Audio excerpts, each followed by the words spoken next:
everybody, and welcome to another episode of The Edge of Healthcare, lessons from leaders to use today. And I am thrilled to finally have on the program Dr. Lisa Schaffner, who is an expert in healthcare analytics and that ever-popular buzzword AI, CEO and founder of A2I Advisors. So she's going to be addressing all of the ways that we can use in data analytics and specifically with AI to improve healthcare and basically leverage all the power that's at your fingertips so you can get through these complex problems faster. Lisa, welcome to the program. Thank you so much, Martin. I am ecstatic to be here. Glad to be joining you this morning. Thank you. And let's talk about the title. Let's talk about CEO and co-founder or CEO and founder of the business, because I've founded a couple of businesses myself. And usually people do that because they're just frustrated with the way things are going. Maybe they've worked for big orgs before in the past. They want to hang out their own shingle. They just want to do it better, faster. Tell me the reason behind you wanting to found an A to I analytics company or A to I advisors to focus on analytics and data analytics and AI. Absolutely, Martin. Everything you described was what led up to me founding my company a little less than a year ago. I spent probably the first 20 years of my career as an academic researcher in healthcare services research from Johns Hopkins. I studied access, cost, and quality. It was very slow. And I immediately, as I wrapped up a postdoctoral research fellowship, I went into business and worked for payers, healthcare providers, systems, and enablement firms. Spent about 20 years there, roughly, as an executive in strategy, data, analytics, and AI before it was called AI. We used to call it big data at one point. That might be a buzzword that's familiar to our audience. Yep. Yeah. Big data. Nobody still knows what that means. I think people still don't know what AI means either. But nonetheless, I came to a point in my career where I felt as though I was doing great work inside of organizations. I recently did a tally to understand how much money did I save those organizations in terms of revenue generated, in terms of expenses. And it was conservatively $2 billion. I think that's a pretty big win over that span of time. But using data and analytics and AI and using those strategically to drive business performance aligned to business strategy, that is transformation. I had a mentor, a gentleman named Inderpal Bhandari, who used to be global chief data officer at IBM, once tell me, Lisa, when you sit in the seat of leading data, you are the chief transformation officer. And being inside organizations and trying to do that level of transformation, making them data-driven, getting them to data literacy, I have been able to be far more successful outside than I was in that regard. So everything you described again was exactly what led to me deciding it's time to go out on my own. I'm fascinated by that, and I want to pull on a couple threads there. A, that you did an analysis of how much money you saved or generated revenue from that standpoint, because I think that's impressive. But B, the realization that you knew in your heart that you were going to be able to be more effective outside than in. And I'm wondering why, and we've talked to a lot of experts on the edge of healthcare around digital innovation, around change management and leadership capacities in both of those areas. I find healthcare to be one of the slowest moving industries with regards to leadership decision-making that exists. So I'm curious, why is that from the lens that you see healthcare through? Mm-hmm. Well, I see it from a few perspectives, Martin. I think the first is there isn't necessarily the impetus to change. For many in healthcare, unfortunately, the incentives are such that changing is outweighed by continuing to do the same. I would also add that change in healthcare is something that takes lots of different inputs, whether those are people, processes, or technologies. Right. And aligning those inputs along with the incentives is also complicated and complex. And that's the nature of our healthcare system. Not to go too policy wonk here, but in 1965, when the Social Security and Medicare Acts were passed, that introduced the opportunity to earn money in healthcare. And ever since that point in time, the system has just continuously gotten increasingly complicated and complex, such that when you try to make a change in one place, if you think about it as a group of, or as a chain link, right? You touch one link And every other link gets disrupted in ways that you can't necessarily anticipate because there's so much sitting below the surface. That's not to say that I don't think people in healthcare, whether they are providers, administrators, and even patients, as well as policymakers, it's not that they don't want to change, but the change that needs to happen is very complicated and is really painful on multiple pieces of that chain. And I think that's ultimately why we are still in the same place, unfortunately.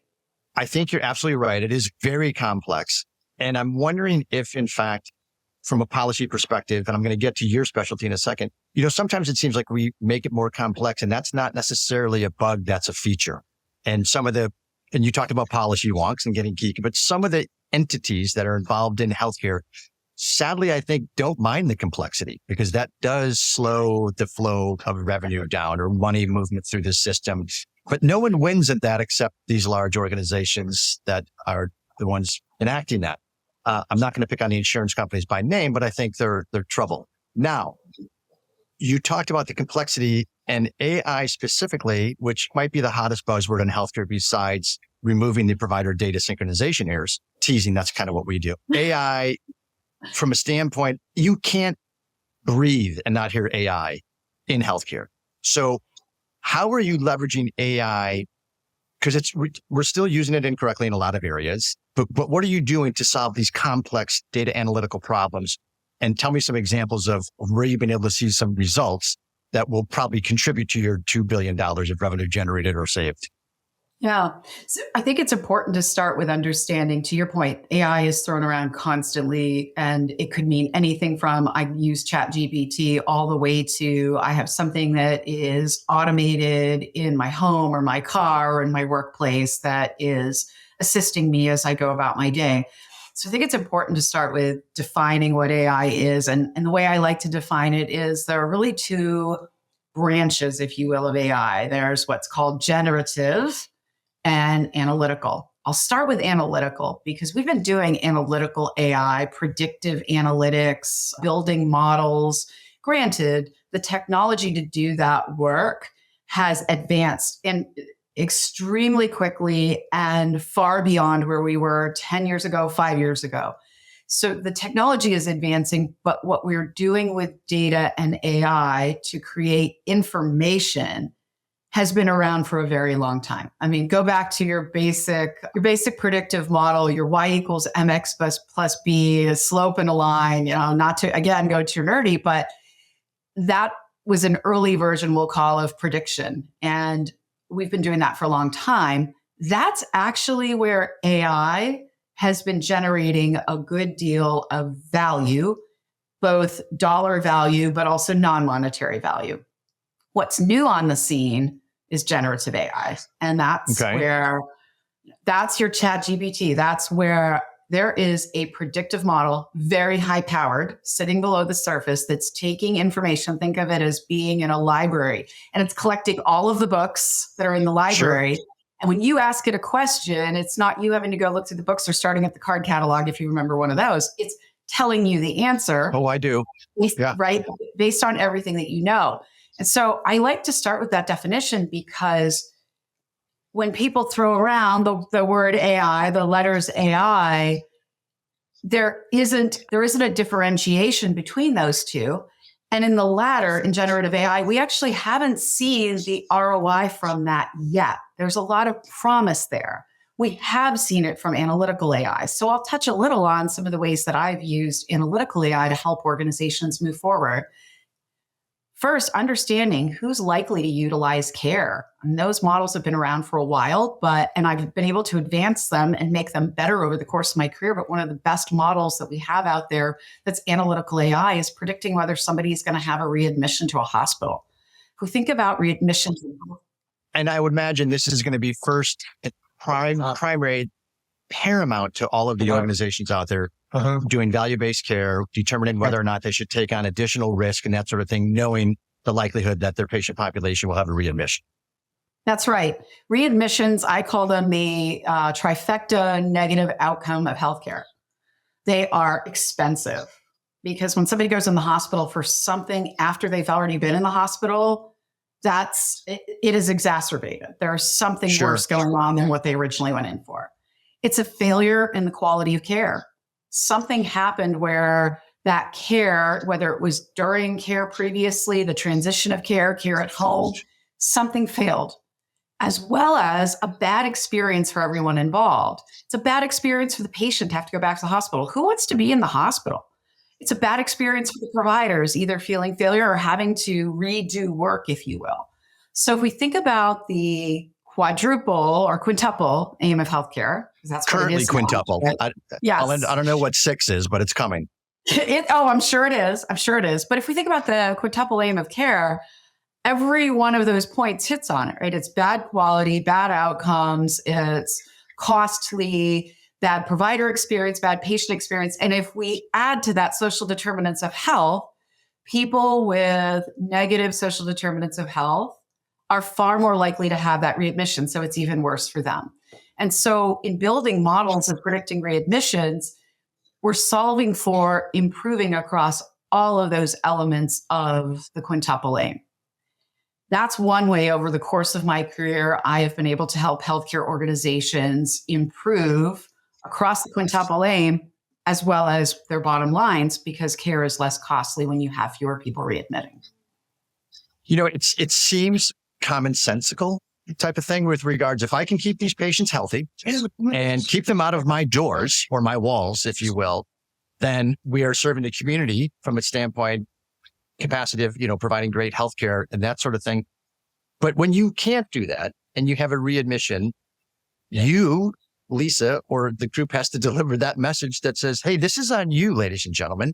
This person received substandard, I don't even know if substandard's correct, but something happened in the care workflow that did not produce an optimal outcome. Are you able to use AI from a generative perspective to say, this potentially can happen again, and here's all the data sets and modeling that we've done to tell you where and when?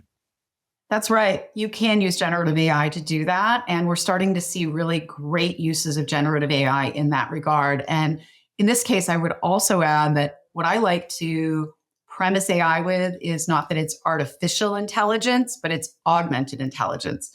It is not intended to take the place of a caregiver.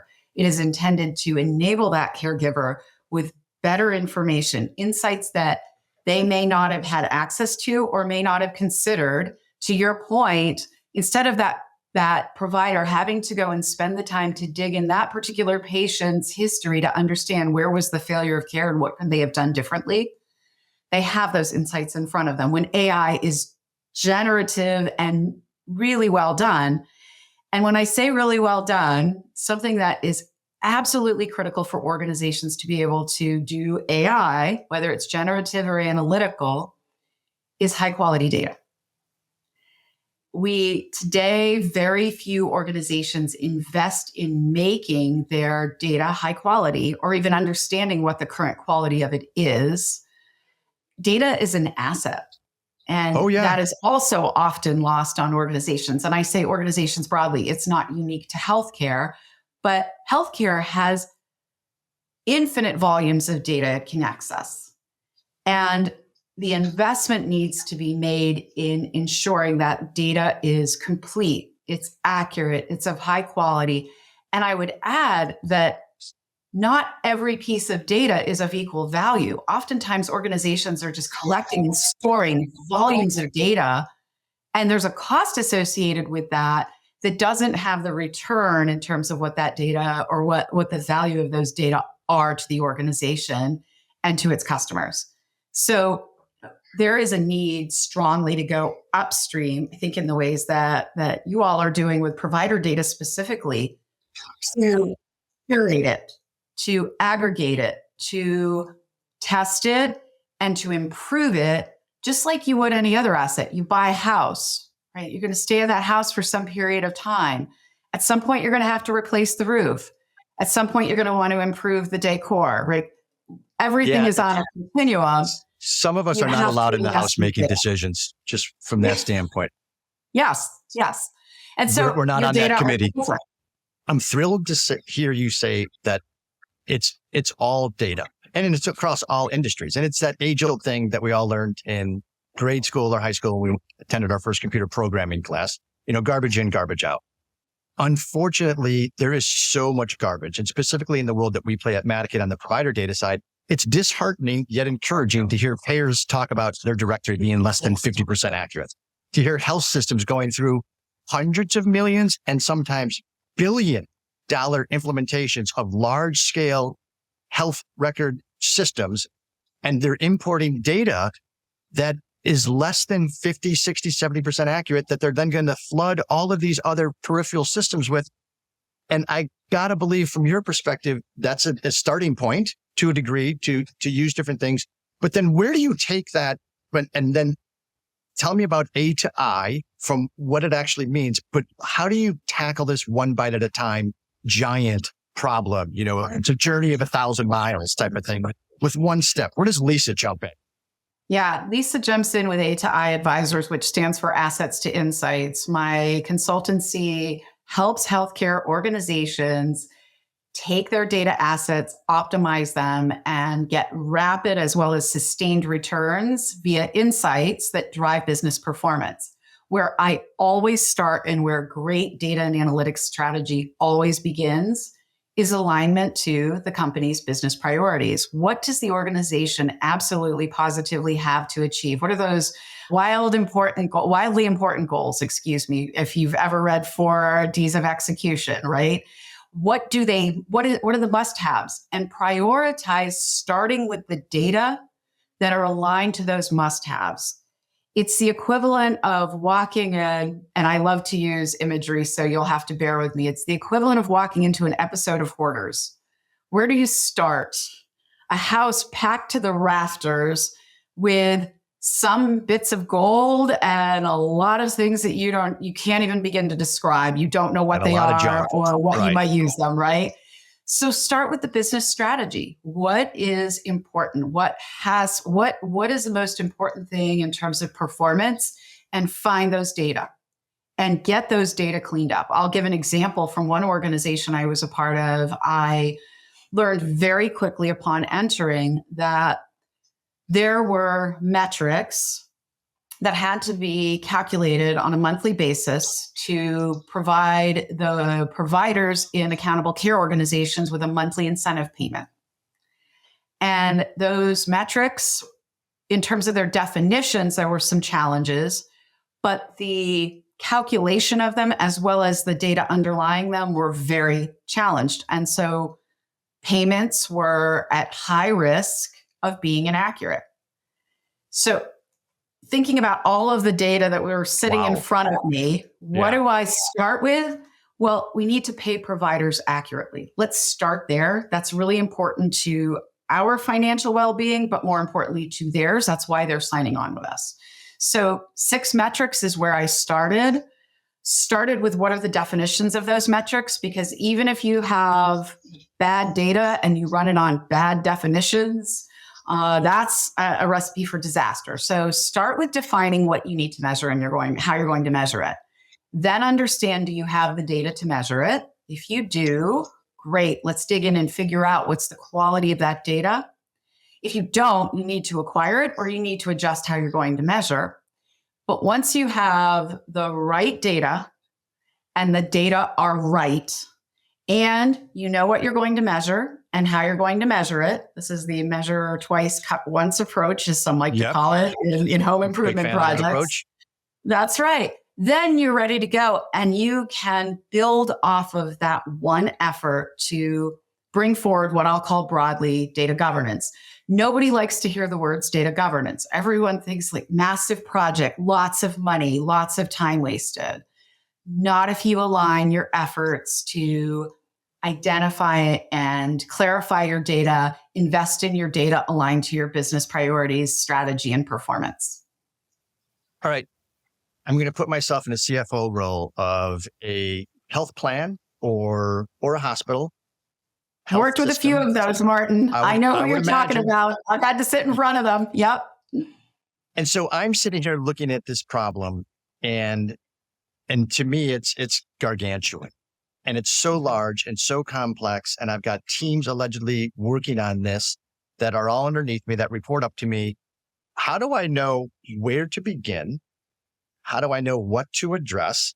And then ideologically, there's companies out there that do this allegedly, right? And I'll name some of the big boys. So you've got a Capgemini, you've got a Deloitte, you've got a McKinsey, you've got a BCG, you've got an IBM, someone that you're probably familiar with from that standpoint of exactly. Why, when I hear A to I and the CFO says, I don't know you, these other ones have these gigantic portfolios of alleged success stories and things like that. Why would I want to choose A to I? And what's the value prop? And how do you get me from decision to outcomes that are tangible to me as the CFO that I can report to my board and show that we're moving in the right direction? Excellent question. I'll start with where do you begin? Well, you begin with what do you need immediately? So what I do in my business, A to I have a program I call Jumpstart that I offer to organizations where I have it in 3 phases. The first phase is to walk in and understand really quickly what I just described. What is your business strategy? What are your performance priorities? Where are you not getting the information you need? Because often, if not every time that I'm brought into an organization, things are on fire. And the things that are on fire are we don't have the reports, the analysis, the data, as it's called globally, to make decisions in our organization. We don't have it. And we haven't had it. And we need to get it now because our performance depends on it. So my first step is to walk in that first part of my engagement and find very quickly, what do you need to do? What do you have the data to do with it? And how do we start producing that information ASAP in an iterative fashion so we get in your hands insights? Is it going to be 100% at that point? Absolutely not. In fact, you probably need 80% of what you think you need to make a decision. So we get going on that. As I get that off the ground, I start to assess the organization systematically across 4 dimensions: people, processes, technology, and most importantly, data literacy. Let me talk about the first 3 quickly. People, do you have the right people in your data and analytics teams? And are they aligned to the right activities, as well as do they have the right skill sets? Are they people who are anticipating versus reacting as one dimension of that? Are they bringing to the table? Do they understand the business? Oftentimes, analysts and data engineers, for example, are hired because they have great technical acumen, but they have no domain expertise. So really start to understand what the team looks like, because they're getting hit left and right with all kinds of needs, demands, requests. Right. Do we have the right people in the org? Processes, how are we doing the work? How are we prioritizing the work? Oftentimes, and I did this in my corporate career, one of the most important things to stand up is an intake and prioritization system. And I'm not talking about setting up tickets. I'm saying here, what are the most important priorities that the organization has to solve for? And let's align the resources to those. And the rest is noise. Pay attention to the signal. Technology. Every organization has bought a ton of stuff. And that stuff oftentimes is not being used or it's being underutilized. This is especially a problem in startup and even startup growth stage organizations, where I had a dear friend describe it as a credit card is a very powerful thing. Lots of things get bought. Are we using them? Do we have the right things? Oftentimes we do have the tools, but we also have a lot of noise there. Let's clear that noise. Moving to data literacy. 9 times out of 10, if not 10 times out of 10, the organizations that bring me in will tell me the analytics team is terrible. The analytics team isn't producing. Now, I used to be an individual contributor on an analytics team, and I'd heard that oftentimes, and I knew that wasn't the case. Yes, can it do better? Of course, we all have opportunities to improve. We may even have some of the wrong resources in the wrong places at the wrong times. But the final mile in using data and analytics and AI especially to create value is not the technical. It's the ability and the desire of business customers to adopt it, to use it. Now, there could be challenges with what's been produced, but the ability to produce great insights in an organization does not come from sending a request to an analytics team. It comes from partnership. And partnership requires translation. Business customers speak one language, data and analytics people speak another. Business customers have business problems to solve. Data and analytics people should be able to understand what some of those problems are, but they're thinking from a technical perspective, how do I operationalize what I have to solve? We need translators. That happens to be a role that I've been told that I am very good at. One dear friend, a colleague, described it as, I'm the person at the UN that gets everybody to take their headphones out and listen to translate versus what was going into their ears. So second phase is to get really clear on how ready, willing, and able is the organization to be able to produce and consume the insights. Last but not least, the third phase of the engagements that I do is to help them build that strategic roadmap. And my goal always is to start with what they have and to keep it as budget neutral as possible. Oftentimes, there isn't another expense needed. It's repurposing budget. Right. It's Exactly. moving things around. So that's the value proposition I bring to CFOs and certainly others in organizations. And in that three-phase engagement, which I run typically in 45 business days, we go from zero to a full-fledged plan for whatever the time horizon is that's appropriate to the organization. That is, do they need a 12-month roadmap? Is it more 15 because they're rapidly changing? I guarantee up front my fees for that first engagement, the first 15 business days, that I will find them at least that much in terms of value, dollar value, whether it's revenue, expense, or risk mitigation. Interesting. And it's funny because you answered my next question was, how long does this take from a standpoint of those three phases? So that's terrific. The other thing, given your consulting hat, well, then back it up on the 45 days. 45 days is lightning fast, right? Yes. Because from a path to revenue standpoint or a path to impact standpoint, every health system has 45 days. I promise you that. So what I find, two things of challenge, because I'm already seeing a differentiation between you and some of the consulting groups that I've mentioned. I've seen historically that, not all of them, and I don't want to paint too broad of a stroke here, is that they seem to be more interested in 5-7 year engagements than immediate resolution of the problem. I think that's bad, because if you can solve someone's problem faster, chances are whoever's problem you solve, they're going to tell 10 people. And That's you right. can use that as a force multiplier and the flywheel of referrals and stuff like that. So just solve the problems and get out. We don't need leather binders and stuff and 100-page reports that sit on a credenza somewhere.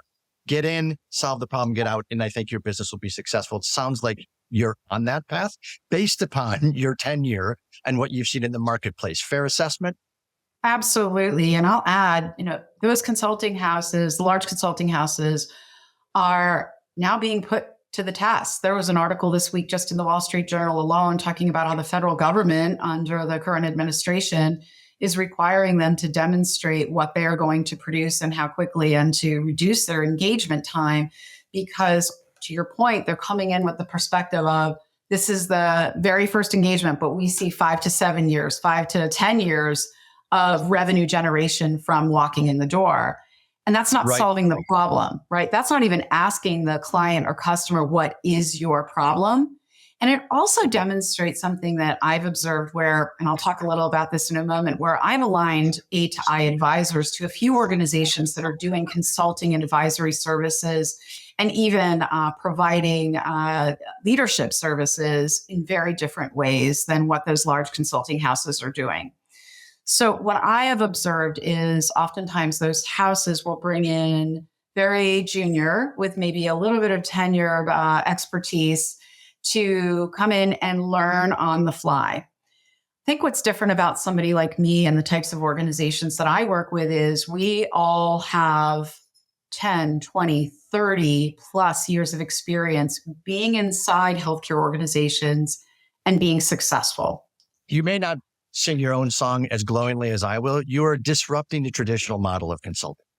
That's exactly it. That's very well said. And so one organization that I've aligned with that's doing just that specifically in healthcare is called ProNexus Advisors. We are a bench of over 400 people like me who have 20, 30 plus years of experience as being an executive, whether it's from a clinical, operational, administrative, technical perspective. And what we're able to bring organizations, which is why I aligned with ProNexus, is a team-based approach like what you would see from a large consulting house, but with deep expertise, deep experience, the ability to rapidly turn around and generate value for an organization in ways that the larger houses can't because of their operating models. Another organization that I'm a part of, where I'm building a couple of practices as well, namely in healthcare and as chief data officers, is an organization called Tag CXO.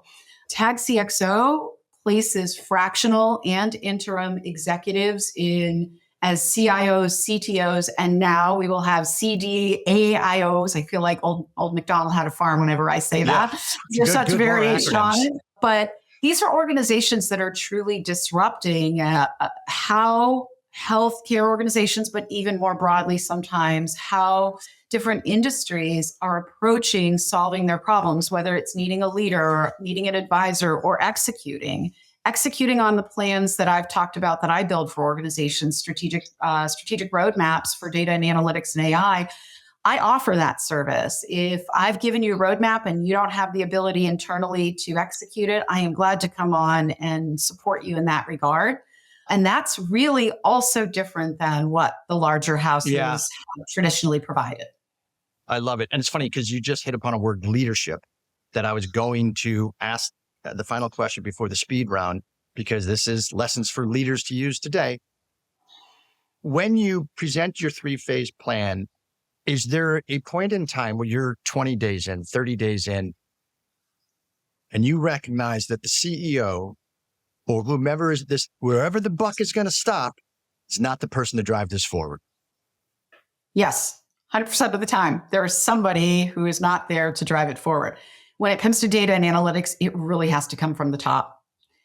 It has to come from the bottom as well. It's top down, bottom up. But if the top, namely the CEO, but also members of that executive leadership team, are invested only in producing the information and not consuming it, and not making accountable the organization to make data-driven decisions, it will all fall apart. You can have the cleanest, high-quality data ever. You can have the best analytical tools and people. You can produce the best information, the most robust models. You can have that all, but if nobody uses it, and that's often the problem in these organizations. If nobody uses it and they continue to make decisions that are not data informed, all of that will be for naught. That's what I see too often is that lack of leadership. And I've had numbers of leaders and CEOs on the program to discuss that. Is like, why does that happen? Where do we find, I don't want to say better leaders, but where do we find leaders that aren't afraid to make decisions, push the envelope, and act? You have the findings. You have black and white, validated data. This will be the net impact to your organization. And yet they still don't embrace the change and execute on it. I don't understand how that's allowed. I'm with you. There are times when I have been absolutely lost as to why an organization could realize 20, 30, 50, $100 million. $100 million, yeah. Yeah. And if we think about realizing opportunities, my brain thinks in terms of matrices oftentimes.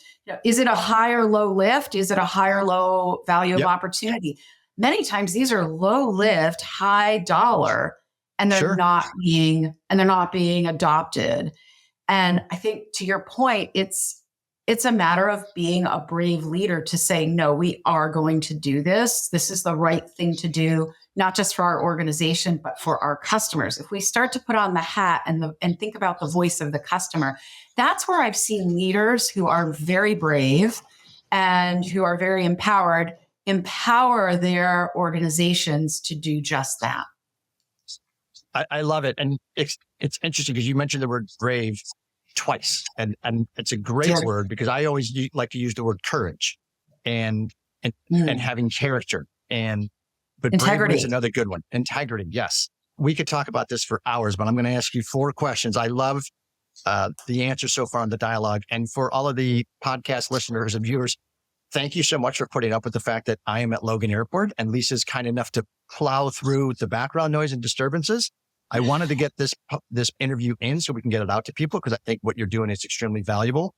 The speed round. Now you're familiar with this. I'm going to give you concepts, phrases, true, false questions, and one handwritten essay. Okay. No, there's no essay questions. But okay. So the first true, false question is healthcare systems today have zero idea on how to leverage AI for their organization. True or false? True. Okay, good. We're in agreement there. Lisa, from a policy, you talked about you didn't want to get into the policy wonk phase, but we're going to go there a little bit now. From a policy creation perspective, whether it's HHS, CMS, what have you, and a regulatory body, what policy is needed most today to free up decision-making and improvement of healthcare from an efficiency standpoint? Ooh, that's a big one. When I think about how much of healthcare today is paid for by government, whether it's federal or state, combine it all together, it doesn't matter.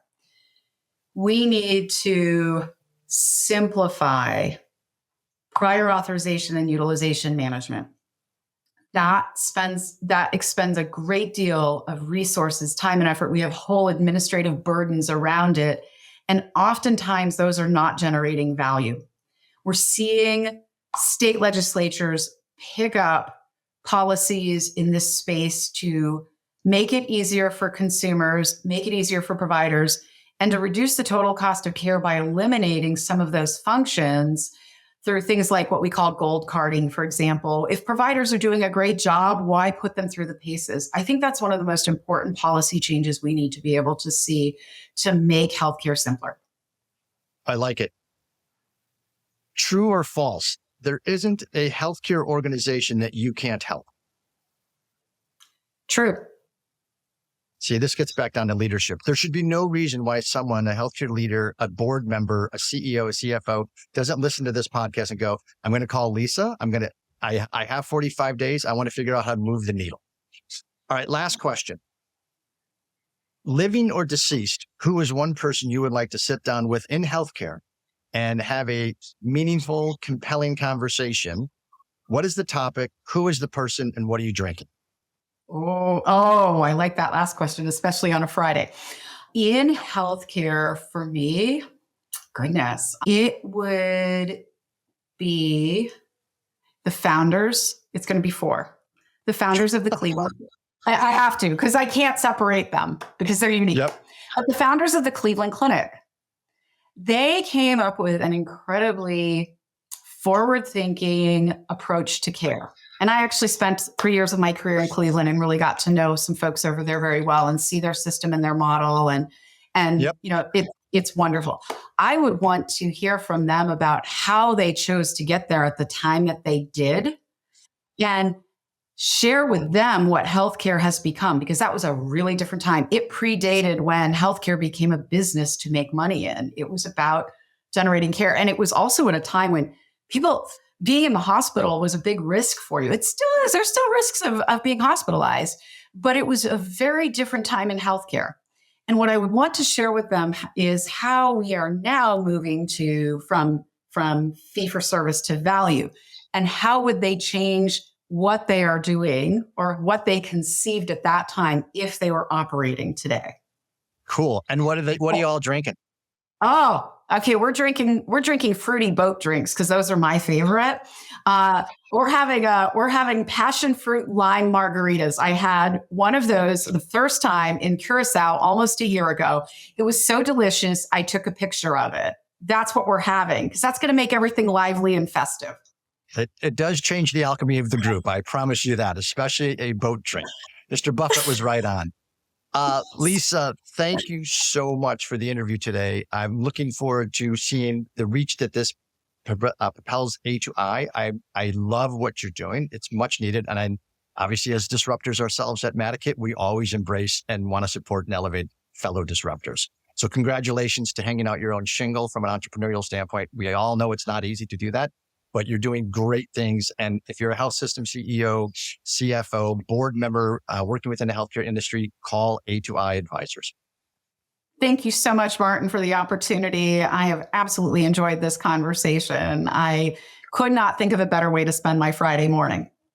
Oh, you're awesome. And thanks so much for putting up with all the background noise at Logan. And thank you, Edge of Healthcare supporters. Can't do this without you. And looking forward to seeing you on the next podcast. Take care, everyone.